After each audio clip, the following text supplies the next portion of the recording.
Hi, this is Aaron Russell, head coach of your Richmond Spiders women's basketball team, and you are watching the Legacy Maker Sports Network. Legacy Maker, the All Sports Network.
Welcome to Commonwealth Sports Talk, Season 4, Episode 9, with your hosts, Joe Dillard Jr. and Lamonte Thomas. This week's special guest, Derrick Blount, former Virginia State University All-American track star.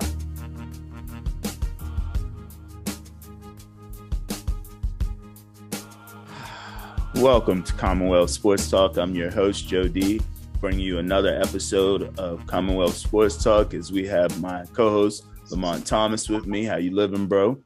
I'm doing well, man. I can't complain. Everything is everything. All right, man. I appreciate you for holding it down because life's emergencies happen and you know how it goes sometimes. So that's why we here as a team.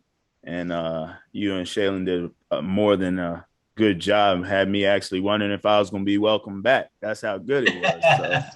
No, bro, you know how I do. We gotta make sure we hold our seat at the table, man. Absolutely. One thing I do know is this podcast is designed to spread knowledge, teach, and inform the listener and viewer about the positive advancement of Virginia athletes, born or raised. And definitely, we love the ones that are born and raised. So we go right into it with another episode, Richmond native, Virginia State legend. So this is born and raised. He tried to leave us and go to North Carolina with St. Aug, but we brought him back to VA because he's gold. He's worth it. I'll tell you. So I think that you guys will be intrigued with who we bring on. Derrick Blount, All-American, great guy, my teammate. So without further ado, what do you say, Mont? Let's jump into it. Derrick Blount, let's get it. Go, Commonwealth Sports Talk. Welcome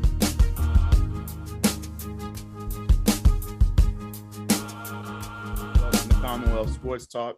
I'm your host, Joe D., bringing you another great episode as we have our guest, Derrick Blount, Virginia State legend, hurdler, 110 hurdler legend, 4x1, long jump. Hey, let me tell you, if there was more events, the guy would do it. I'm trying to tell you. At a collegiate level, top notch, that's what you get. You get some greatness out of that, man. Welcome to the show, man. How you doing, God? I'm good, man. Thanks for having me, man. Anything for the fam. That's what I like to hear, man. That's what I like to hear. I had a Kaya Evans on a couple weeks back, and she goes, yeah, those Trojans, those Virginia State track Trojans stick together. So I know y'all hang tight still. And I was like, you right about that one. I said, we hold tight. That's right. We're a family, man. We do a lot together, man. So we had no choice but to bond together. That's facts. Before we get to that college world, I'm sure you could take me through how you were introduced to track as a young kid and how it kind of harnessed you into a certain path. Like how did track get introduced to you on this world? Well, it's real funny. I got introduced to track because I played football and we were doing a drill and I kind of jerked my knee. And at the time, my position coach was also a track coach. And in the training room, he's like, I'm going to get your knee right. So when football season's over with, come to this indoor practice. I'm like, okay, I get right for football. I come to practice. And from there, it just kind of, blossomed because my other teammates from the football team, they were on the track team as well, and they told me, how well it helped them for football. So I stuck with it. Even though when they had to go out and do like a 3 mile run, I was like, yeah, this ain't for me. Um, Those are the tough but parts. yeah, but they told me to stick with it, because they went through it, they did it, and we all did. And I kind of had, I don't want to say instant success, but my first initial race came, and I was on the relay, and we were, I want to say, 100th of a second off the school record. Mm. So from that point on, I was like, man, we got to get this, because I always had a drive of being the best. So even I was a young guy, young freshman, joining the team, I got right. And then it trickled to be going to outdoor, where as a first time runner, especially at that time a first time hurdler, because I had no clue about the hurdles. I ended up finishing third in the district meet, behind two of the top hurdlers in the state. Mm-hmm. And then it was real close. So from that point on, I'm like, I just want to do this. Like I want to get better at this. So I Was this stuck with freshman it year of high from, school? yeah, So you didn't yeah. start So yeah, track until freshman year of high school, bro. correct. Good God Almighty. Yeah, but I was just always an athlete.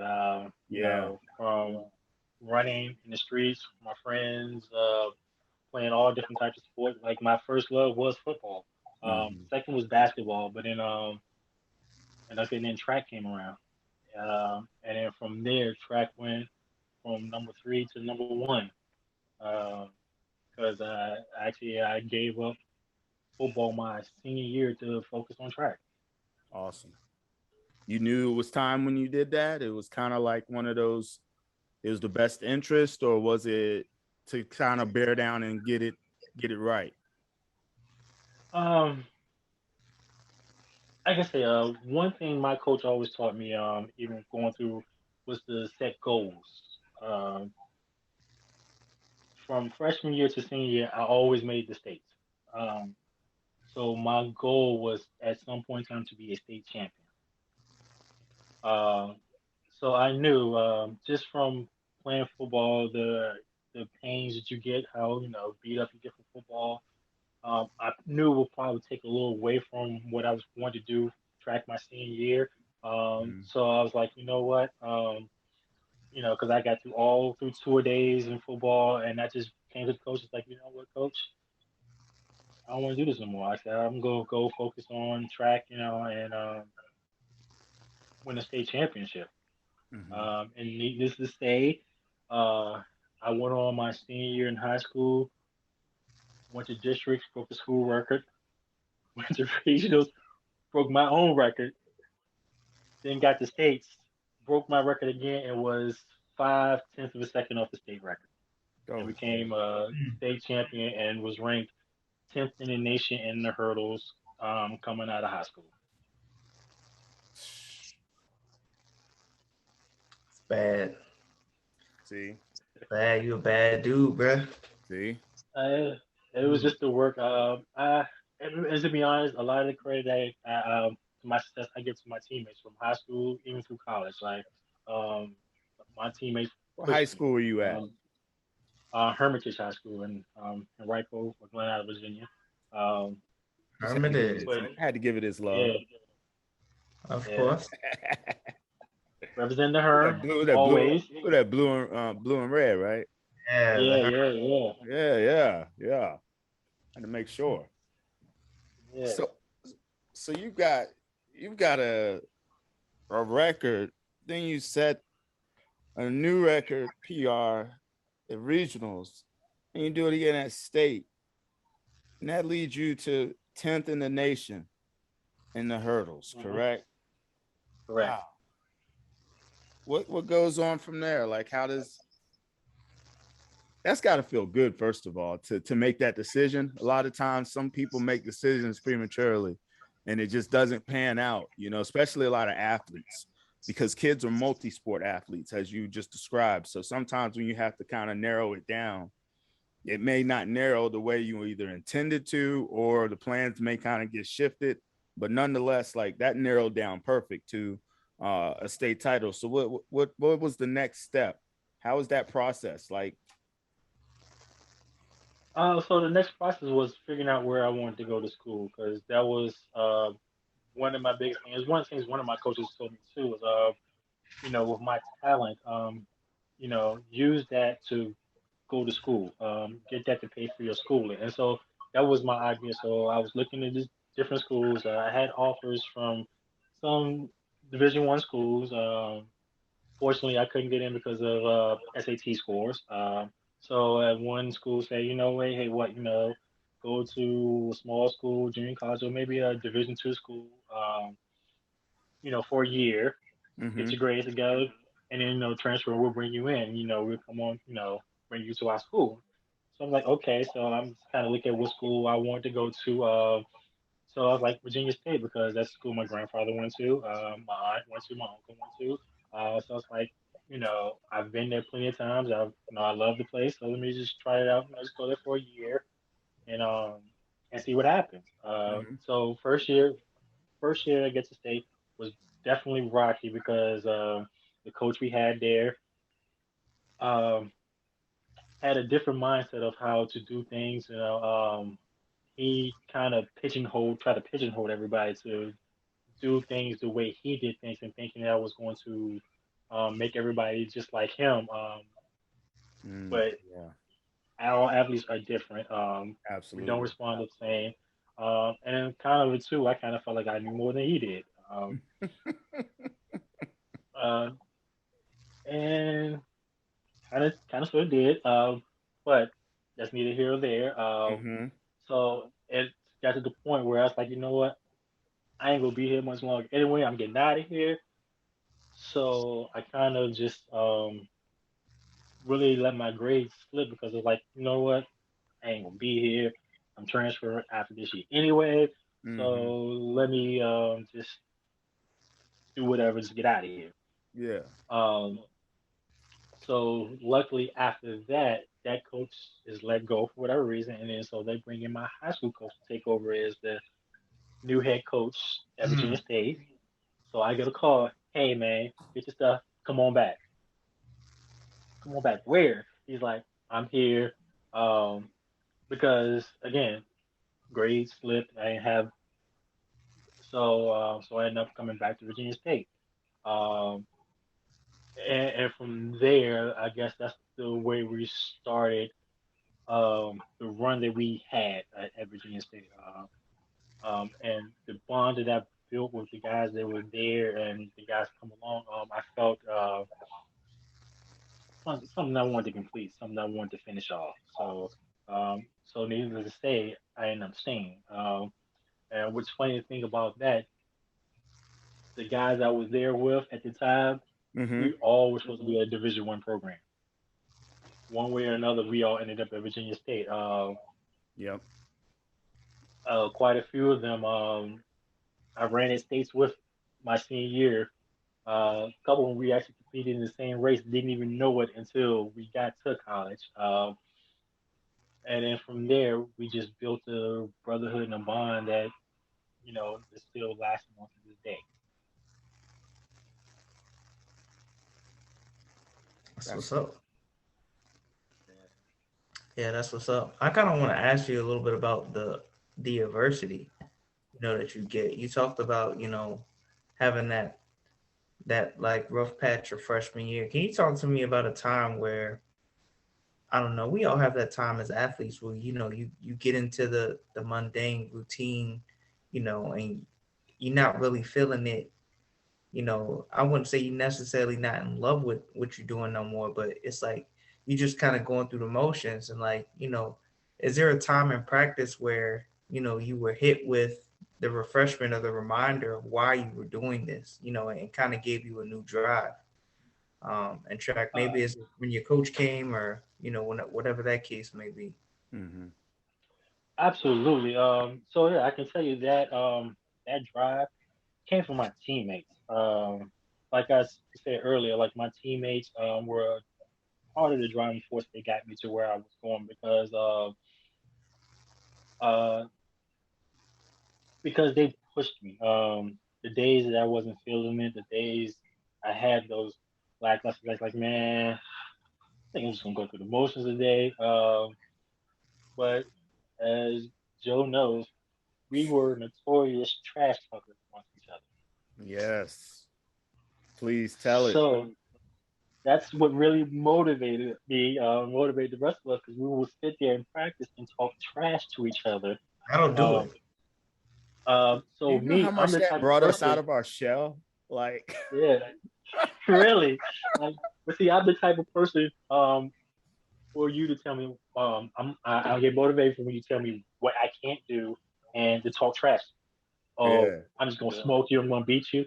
That's something off for me, and I that trigger hits and it lights me up, and I get going. And so that's what always motivated me through practices where I just wasn't feeling it, or when I just had moves of like, um, I don't want to do this today. We couldn't Like I let said, you do that.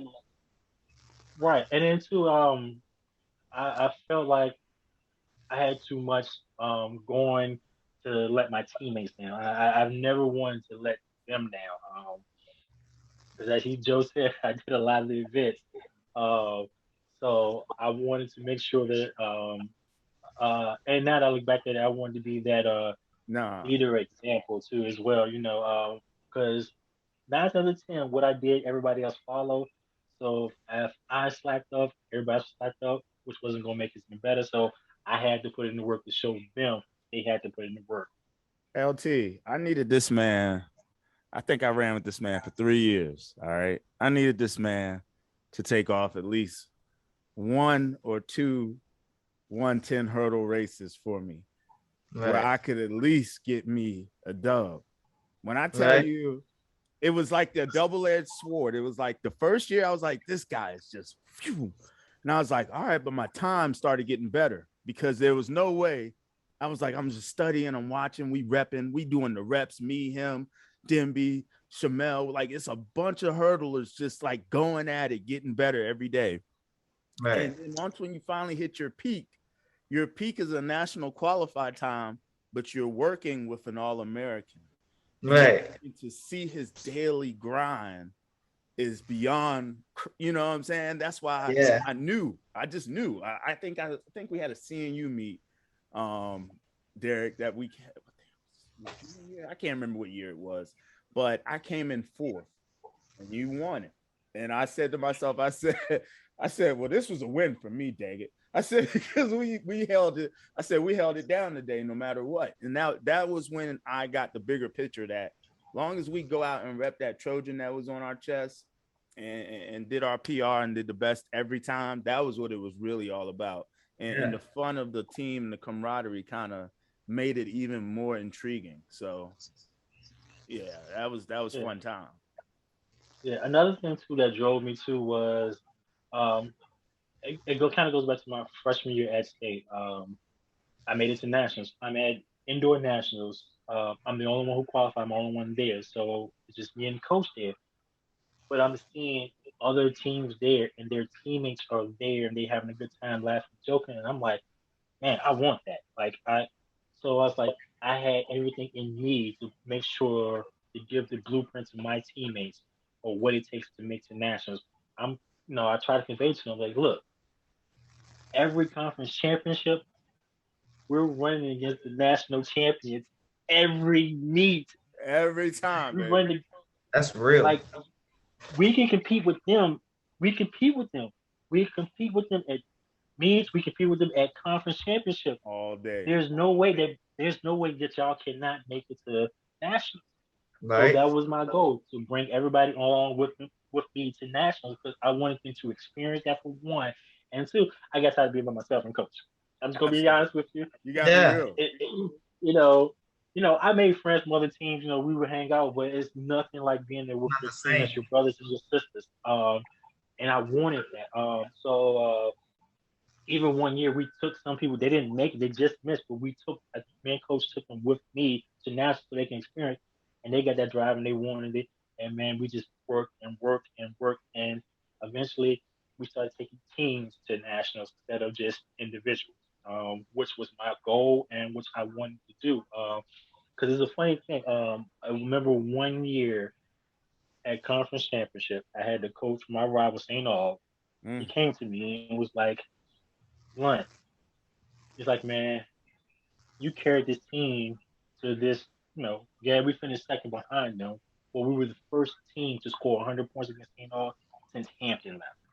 Yep. He's like, you carried this team. And I'm like, nah, it's my team. No, my teammates helped me. It's like, it's all my teammates. He's like, no, it was you. They followed your example and they followed your lead, and you let them get. And I didn't understand it right then and there. But now, as I got older and got into coaching, I understand. I wasn't always the vocal leader. We had other guys on the team who were the vocal leaders, but I led by example.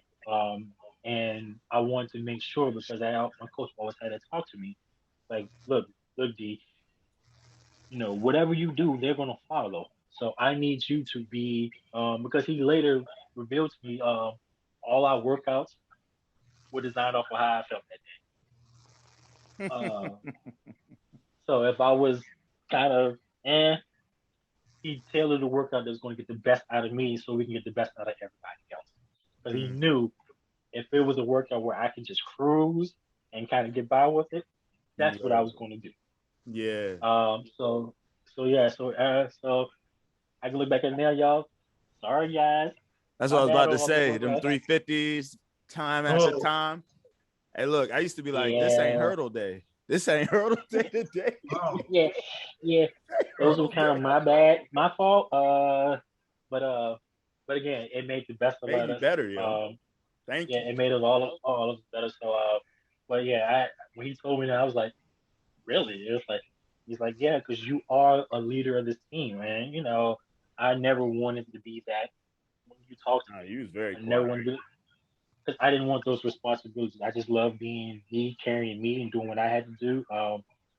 But not realizing that I'm under that microscope, that everybody is watching, because I've had a success. So they can think like, well, what is he doing to get better? How is he getting success? So they're watching me. The only time I really was kind of easy does it was through cross country season. But coach would tell you that before cross country season during the summer, when everybody's off, I was on the track getting my work in.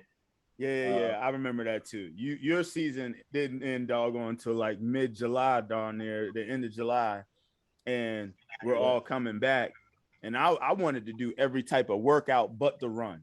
I swear for anything, I do the pool workouts, I do the weightlifting, I do the double practice. But when he said we're going on this run, I used to just be like, oh my God, will it ever end? LT, that's your cup of tea. You can run for days, bro. Yeah. I can't do it, LT. If you ask me to run for 20 minutes now, I might feel like I'd die. But I know I could do it, but it's the mental. And so take me back to school, and he's saying, run around town. I said, town? Right. Yeah. Over the bridge? Yep. No, Trust and believe. You know that bridge, don't you, LT? Colonial Heights Bridge? What? Listen, bro. It's funny because, I ran high school track at Colonial Heights, right? So I was trying to transition myself from, being a mid-distance runner to running cross country.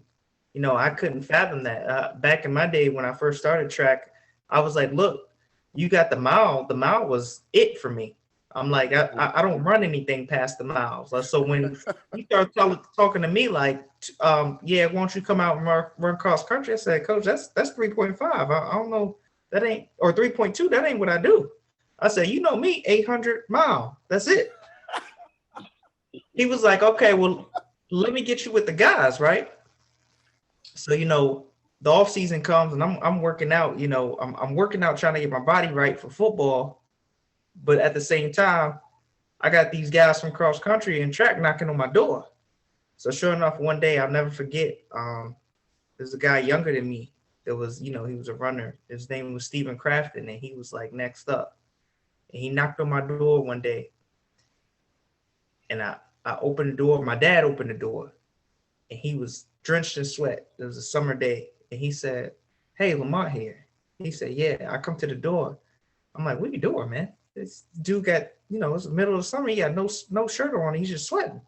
He said, "I'm about to show you. Come on." That's what he said. "I'm about to show you. Come on." And he took me all around Colonial Heights and to Virginia State and back. We done ran basically all of Colonial Heights and back. And he said, "Now, how bad?" He said, "How bad was that?" I said, "It was pretty bad." He said, "But you was right here with me." He was like, "You was here." He was like, "Now you can't tell me you can't run cross country." And that's how he got me into it. He told me I was scared of. He literally right took there me out there, and I'll never forget it. And then and that day after that, I was just like, "Well, I guess I gotta step out on cross country practice." Well, what made you do it more? Was it the pride of not being left behind, or was it really actually a comfortable run for you where you felt like that was something you could do again? Actually, it was actually getting through it. That's what made me do it. Like, the part where I wanted to stop and walk, and he came back and was like, "Nah, come on, like come on." Right. And the fact that he had that conversation with me, I don't know if it was at his house or my house, where he just said, "Man, you remember how you felt?" Like, he's like, "Do you remember how you felt?" He was like, "Well, if you think about it, what we ran, that's a little more than what a race would be. And you haven't even started training yet." He put it in perspective for me. He was like, "You haven't been to one single practice yet, but you did it. And you can't tell me you can't do it because you physically been through it now." He was like, "So just imagine if you put some practice." He was like, "It's just like the first time you ran 800. You thought you were a sprinter." He was like, "And then what happened? You run 800, you mess around, came in third, and now what's up?" And I was like, "Yeah, you're right." That's just like Blount with them damn workouts. Yeah. He needs more. So we were running 450 pickups. And I'm saying to myself, I said, that made me want to throw up. There's always an answer for it too. I'm like, "But I only run the 110 and the 400. He's like, 400 hurdles. That's perfect right there. 450 pickups. You need it. Right. I was like, God, I got to figure a way to say I don't run the 400 hurdles. Because the 450s and the 350s, all them workouts, when I tell you, it's one thing to come into track out of shape or trying to get back into your top shape. That's a grind in itself.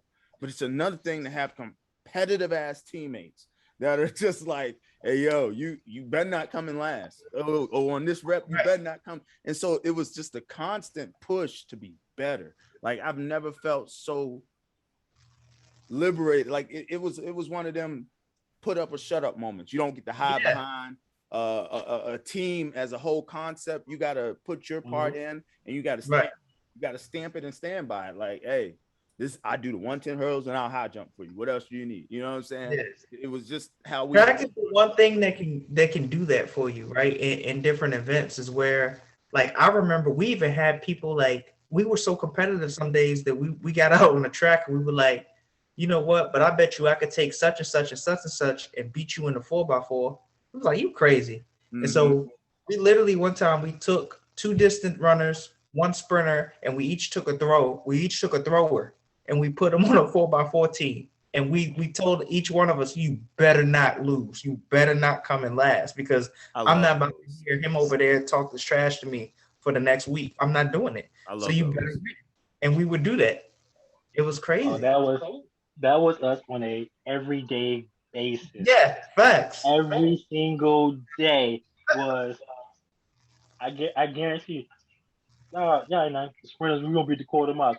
We gonna dog on this. Yep. Okay, always. Well, let me clarify. I was excluded from all that because I was both a quarter miler and a sprinter. So they disqualified me from all the races. Like, you don't count. Because depending on the day is what I felt like. Because some days I felt like a sprinter, some days I felt like a quarter miler. It depends on the day. So I would join whatever team I felt like. But it's like I can't join in the front.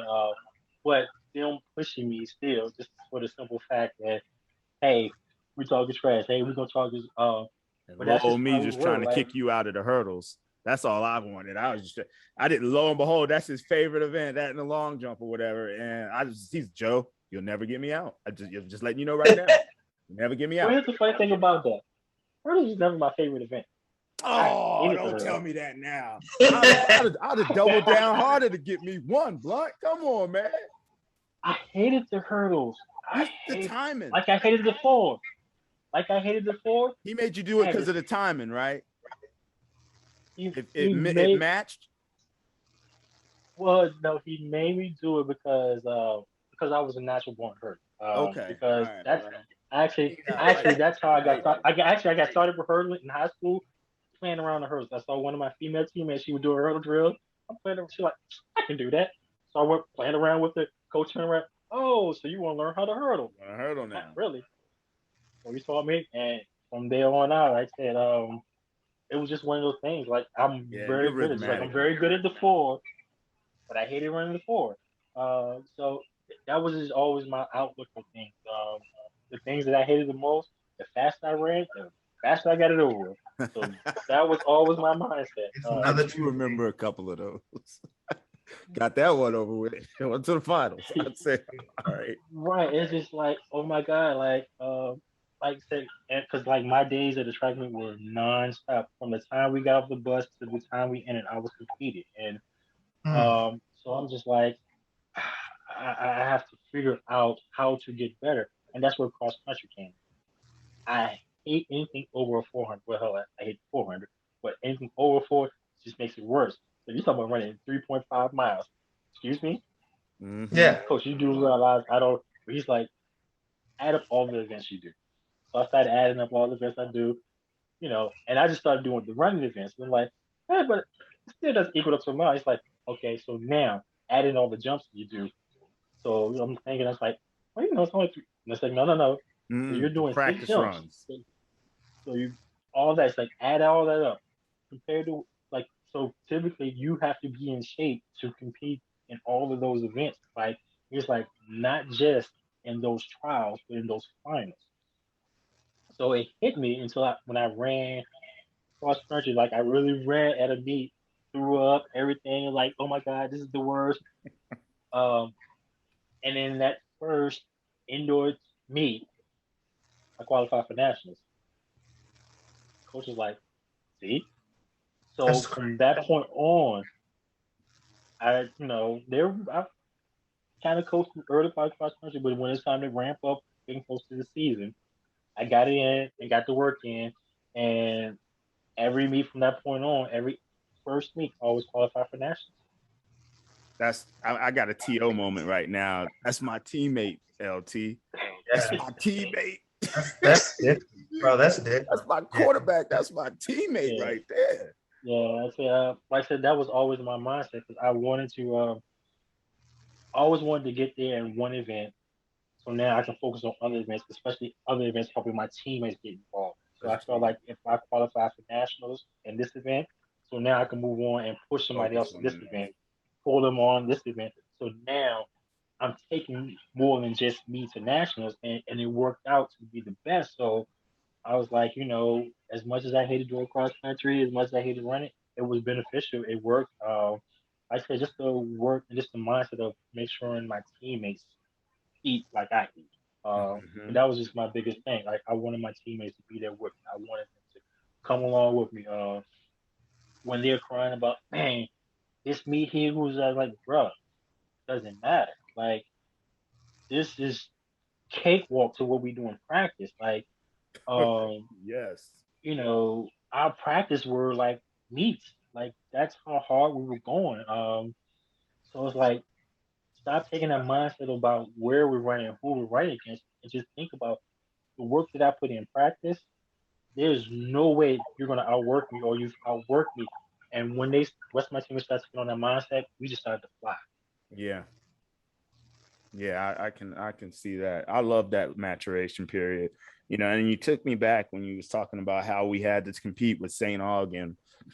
The day one of having the lead or being right there blow for blow with them on all sprint, field, and jumps. And it's like, we're right here. And then we get to the final in some events in the second day. And then the distance kicks in and they just start lapping us. And I mean, it's not like we had some horses in the distance too, but they had a whole stable. And so they get their points back in the distance races.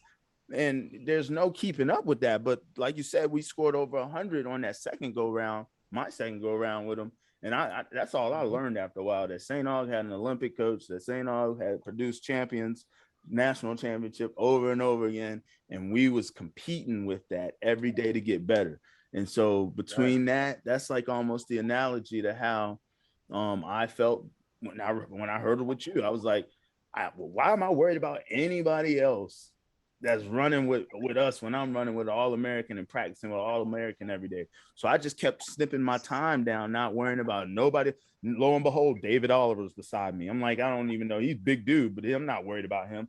It looked like Blount blow right by him. So that's how my mind was trained, not to know that he's a future Olympian. You know what I'm saying? Like, we're at UNC. I got other thoughts going through my head, bro. You know what I'm saying? Funny story about David Oliver. So Joe, I'm sure you remember this, the meet then when Howard came to Virginia State. Yes. So David Oliver comes off the bus yelling, he's gonna smoke me at Virginia State. I'm looking for a point. I'm gonna smoke Blount this day. Everybody's telling me. So I'm running in that race. So we run this race. We kick off. Literally in the middle of the race, I look over because the Wolves were out there. The Wolves were standing on the sideline cheering us on. They were that was our big doing year, their tryouts. Bro. They were doing their tryouts for the girls. So that brought the girls out to that track meet. Yep. They were cheering for us. They were standing right on the fence. So I'm running. Whoa, I look over to them because I'm blowing David out at this point in time. I'm looking up. I turn to the side and go, and I'm looking at them in the middle of the race as I blow him out. It's like, one thing you're not going to do, you're not going to come in my house and talk trash about me and thinking that you're going to beat me. Not in my house. Like, I'm going to say something right now. Never. You're coming out the blocks is superior. I just need to say that. Like, I'm coaching track in high school, and I will be hitting you up on some block technique because that is essential in a hurdle race where your steps have to matter. And so when you come out, and I mean, I'm talking about practice. I ain't even talking about the real event. I'm talking about practice when he would cannon to the second and third hurdle. And you go, dang, I didn't even see him transition. Because most people transition. And what I mean is you see them running to hurdling. Mm-hmm. This guy just went straight through it. A smooth motion. I'm just like, oh my God. So it's a whole different animal when you come into somebody's home, let alone wake a giant up. So I do remember that. I was very surprised that day too that he came out the bus saying that because it echoed through our campus. You know, both our campuses ain't but so big. You know, the news travel fast. Yeah, you know how it works. I finished my college career at Virginia State at that stadium undefeated. Nobody beat me on that track. That's a beautiful feeling. That's what's up. Yeah, so that's why every time I go back now, I tell all the kids that's hurling or comes in there or whoever runs and say, look, that's my house. I'm just leasing these out to y'all.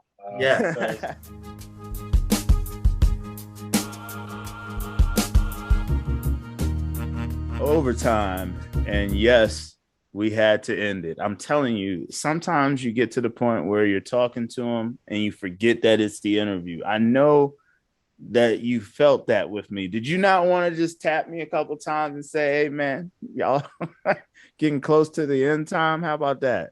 Kinda, but, you know, at the same time, like you said, it didn't feel like the interview. So that was the issue, is that we get to talking and it's so non-script and it's so genuine that we just want to keep it going.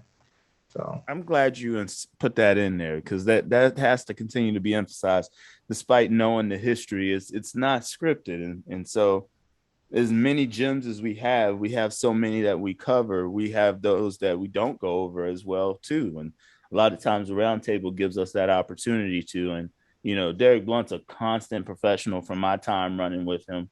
You know what I'm saying? And I just realized how someone could be good at something and not cocky, but then develop a cockiness that is necessary to level up one more. And that's why I don't never say no to nothing no more. For that prime reason right there. Like, if a kid's too cocky and you hear a coach, like any coach that tell me what a kid can't do, I'm gonna tell you why I can use them for that reason.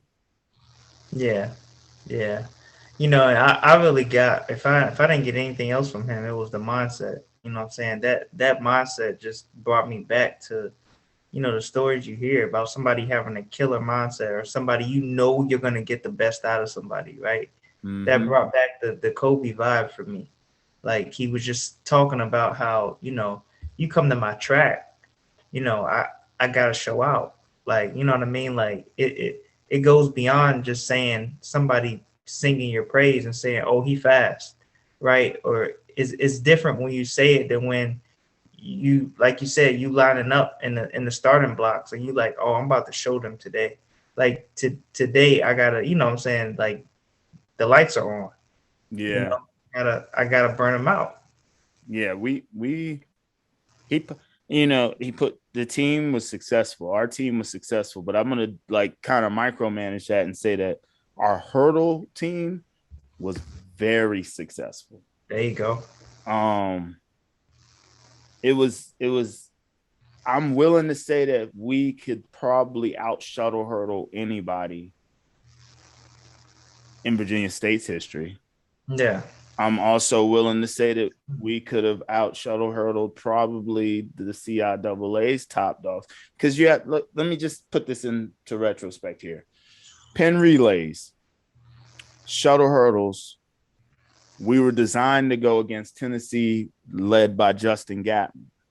But we had that guy. We had Derrick Blount. So while Gatlin can finish, so could Blount. So all we had to do was 0.5 every other hurdler that Tennessee had. And that was our goal. I don't even want to tell you why we didn't get to run against them. I just want to tell you that we were preparing to upset the world. Like we knew we had it in us that year. Like it was everything was lining up right. And then just one thing went wrong. And that's crazy. One of the best fours, Derrick Blount, Derrick Jennings, Shamel Williams, Joe Dillard. We had extras. We had Rod. We had Ed. We had extras. But that guy led us in that regard. And Derrick Jennings, just Mr.